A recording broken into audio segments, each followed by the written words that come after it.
Back to the Future is one of the most iconic franchises of all time, but people seem to disagree on the quality of the trilogy. Some think only the first movie is worth watching, while others think the whole thing is great. I think the latter. But why is that? Well, let me explain.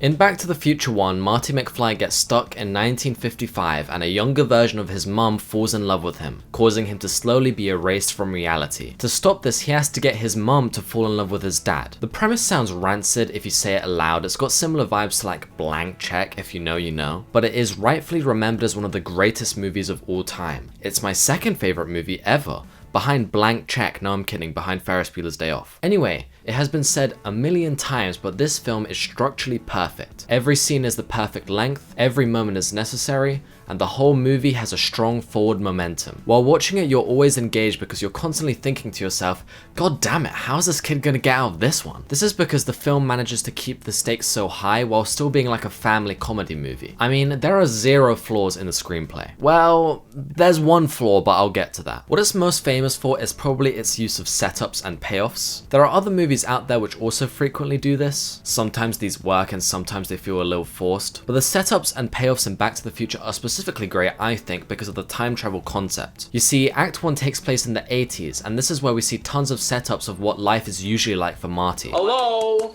Hello? Anybody home? Think, McFly. Think. Then in Act 2, Marty gets stuck in the 50s, and here we see why the 80s is the way it is. This oftentimes works as a payoff. Hello? Hello?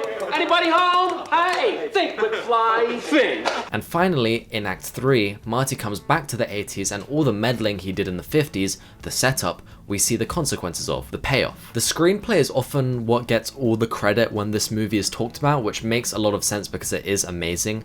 However, the unsung hero of it all is the editing. There is no movie without the editing, and great pacing is just as much great editing as it is great writing. Another technical aspect which is kind of underappreciated is the music. I will never forget dun, dun, dun, dun, dun, dun, dun, and I will also never forget dun, but that may just be because of the Back to the Future video game where they play that sound effect relentlessly.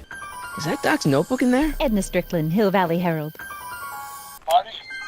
The soundtrack is just as good as the score. I love Huey Lewis and the news. However, unfortunately they do play a major part with that one fatal flaw in this movie's screenplay. Another thing which is amazing is the characters. To be fair, they're all sort of archetypal and cheesy and over the top. I mean, they all flail and spin and move in such unnatural ways, but it all just works. It gives the movie such character and every actor sells it to the point where I don't even realize how silly it all is. I do think the movie leaning into the silly and especially the simple is a part of why it works so well. Any time travel story has the possibility of being very complex, and sometimes that is cool. But at the end of the day, Back to the Future is a family movie, so it doesn't bog itself down with fancy science. It's just a streamlined, character-focused thing where even little kids can get it. The most notorious character-related thing in this movie is the fact that Marty McFly is a static character, meaning that he has no character arc, he doesn't change, but he's still compelling because he causes so much change to the world around him. Even though this is true, it could be argued that he does learn something. Marty at the start is insecure about his passion of music. Nah, I just don't think I'm cut out for music. And then later on in the 50s, he sees that his father is similarly insecure about his passion of writing. Oh, no. I never let anybody read my stories. Marty teaches his father to keep at it, and in the new 80s timeline, this turns out to be successful for him. You could argue that along the way, Marty would have learned to do the same thing. I know. If you put your mind to it, you can accomplish anything. But then in the sequel, we see that old Marty is a failure just like his dad in the original timeline, so I guess this whole ramble was for nothing. However, this idea does nicely link into some of the themes and messages of the movie, which are, you know, time progresses, technology advances, but internal human struggles remain the same. Also like follow your dreams and face your fears or else you'll regret it in the future, or maybe you'll regret it in the past. No, that doesn't make sense. My favorite scene in the movie is the only scene which really should get cut, and almost did. I'm talking about the Johnny B. Good scene. It's the only moment of the movie which doesn't advance the plot at all. It's really just a victory lap for Marty where he gets to rock out. In my opinion, it's just a fun time. However, there is one way this scene could have been better. It could so easily have a purpose to the story and be a payoff like everything else in the movie, but the writers just didn't think of it. This is the one excruciating issue in Back to the Future. In the first act, we see Marty's band trying out for the school talent show and failing to get in. This prom scene could have been a great reversal on that if at the start Marty's band were trying to play Johnny B. Good. Maybe the teacher at the start could have been like, sorry Marty, but the song is just too damn old, to be a mirror of the song being too new for the 50s teens. Yeah, I guess you guys aren't ready for that yet. But no, instead in that opening scene Marty plays Power of Love by Huey Lewis and the News. What? Oh my god, I hate it! Anyways, this movie just nails filmmaking fundamentals. 5 out of 5.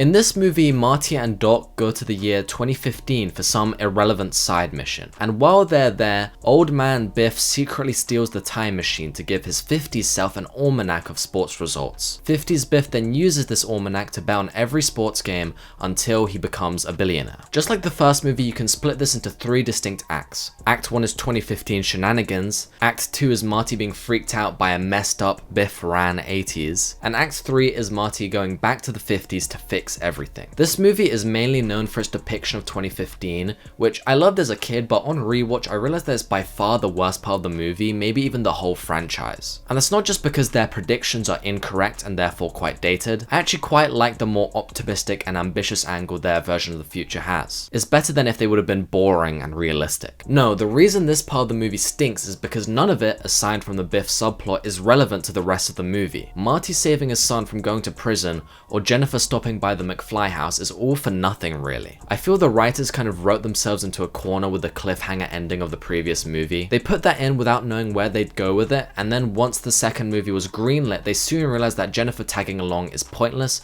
and that it's hard to write a movie that's conflict is entirely set in the future. Aside from Jennifer being underutilized, I also don't fully rate her because she got recast and the new actress is kind of corny. If you watch this trilogy back to back to back like I did, you notice how each movie gets cheesier and more child-friendly as it goes along. The first movie has its cheesy moments like how a Power of Love riff randomly comes in after a kiss. Bye. That's the power of love. But this movie in comparison is just relentlessly stupid. I don't really mind it though, I find the corniness kind of cute and endearing, I guess. I feel like I'm hating on this movie a lot, but I really only find the start mid. As soon as Marty leaves 2015, the story begins gaining some momentum, and by the end of it, it becomes very layered and meta, to the point where I think the tail end of this movie may be clear of the first Back to the Future. You see, Marty starts going back to the events of the first film, and he has to simultaneously steal the almanac back, while also trying not to meddle with the work he did in the first movie. I think it's all really intricate and interesting. It's by far the most complex the franchise gets, yet still some people claim this is lazy writing. Some people think this because they're quote reusing the previous movie. Yes, the backdrop of the final act is literally the previous movie, but that's all it is, a backdrop. Actual lazy writing would be if Doc said to Marty, "Marty, you have to go to 2015 and make sure your son falls in love with this person or else the world is going to end." Then Marty goes, "Whoa, this is heavy," and then the movie proceeds to do exactly what the first movie did, only set in 2015. Now that would be lazy, but that's nothing like what the final act actually does. The only part of Back to the Future 2 that repeats Back to the Future 1 is the 2015 scenes from the start. Something very familiar about all this. But to be honest, I don't really mind how things like the skateboard chase get repeated through the movies. It creates cute, fun connections between the films, and it sort of links into the trilogy's theme of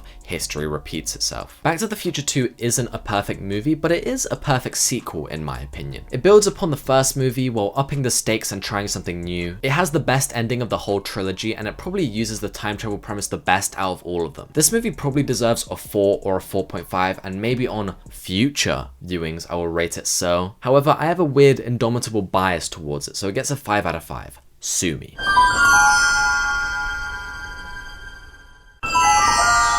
At the end of the previous movie, Doc accidentally went to the Old West and we learned that he decided to settle down there. Meanwhile, Marty's still stuck in the 50s, so he goes to 50s Doc to get him home. Everything is going swell until Marty learns that Doc dies very quickly in his cowboying career. Marty, devastated by this, goes back to the Old West to warn him of his demise. This film feels like kind of the black sheep of the trilogy. The previous 2 movies bounced around a lot and had very fast-paced plots that focused on the ramifications of time travel, while this third movie movie is pretty much just a chill western love story that for the majority of its runtime doesn't feel like the climactic final piece of a trilogy. The reason the creators went down this route is because they just love westerns and they wanted to make a western movie. And you can really tell that everyone had fun making this film, especially since it was being shot at the same time as Back to the Future 2, and that one was much more of a struggle. Part 2 was so technological, and there's so much apparatus and so much exposition that Chris had to lay out. So to be out riding horses around up in Northern California, it was a break almost. It was relaxing. Back to the Future 1 is perfect all the way through. Back to the Future 2 is a mixed bag of mid and amazing. And Back to the Future 3 is consistently middle of the road. It's probably the least engaging of the trilogy, but it's the one with the most character development and heart. Doc in the previous movie was kind of a caricature, but here they really fleshed him out. He's given this cheesy love at first sight type story, which is quite cliche, but I can appreciate it. It gives his character more layers. I also like how Marty and Doc's roles from the previous movie are kind of reversed here. Doc is the one stuck in time and having love troubles, while Marty is the one saving him. That gimmick shows Marty's maturity and continues the trend of the trilogy that no movie is actually centered around him, because movie 1 is for George, movie 2 is for Biff, and movie 3 is for Doc. That being said, this is the first movie where Marty's given a character arc. He grows up to not hate being called chicken.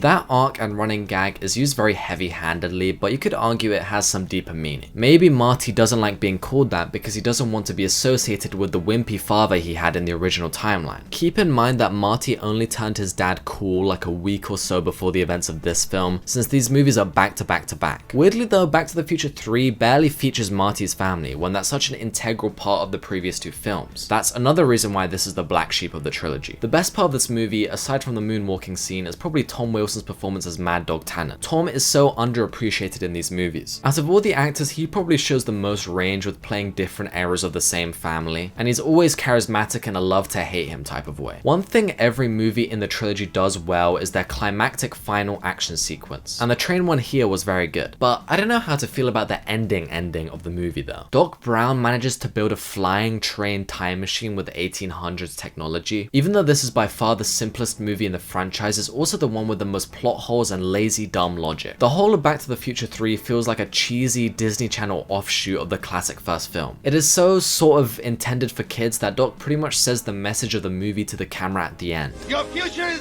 whatever you make it. So make it a good one. While I am being critical, I find this movie cute, and I think it's overhated by many. It features a lot of the traits that I like about the first two movies, like the use of foreshadowing, the great music, and fun cinematography, but I also like how it doesn't do some things again. For example, there's no repeat of the whole fish out of water sequence, since everybody knows what the Wild West is like. However, it is also not very good. It probably deserves a 4 or a 3.5 or maybe even a 3, but my heart is saying 4.5. What can I say? I love this trilogy. You can sort of draw out a spectrum when it comes to trilogies. Along the y-axis is on aggregate your personal enjoyment of the movies within a trilogy, and along the x-axis is how connected the movies within a trilogy are. All the way on the right is something like Lord of the Rings, where it's pretty much one continuous story, and all the way on the left is something like the Cornetto trilogy, where the connections are very loose and vague and arbitrary. Back to the Future lands right at the center of the x-axis. All of the movies are distinct and can be enjoyed on their own, yet they fit into a grand larger story, which means that watching one after the other can make you fulfilled to the point that you like each individual movie more. In my eyes, that is the ideal type of trilogy. It is extremely hard to pull off, and Back to the Future is one of the only ones to ever do it. Enough said.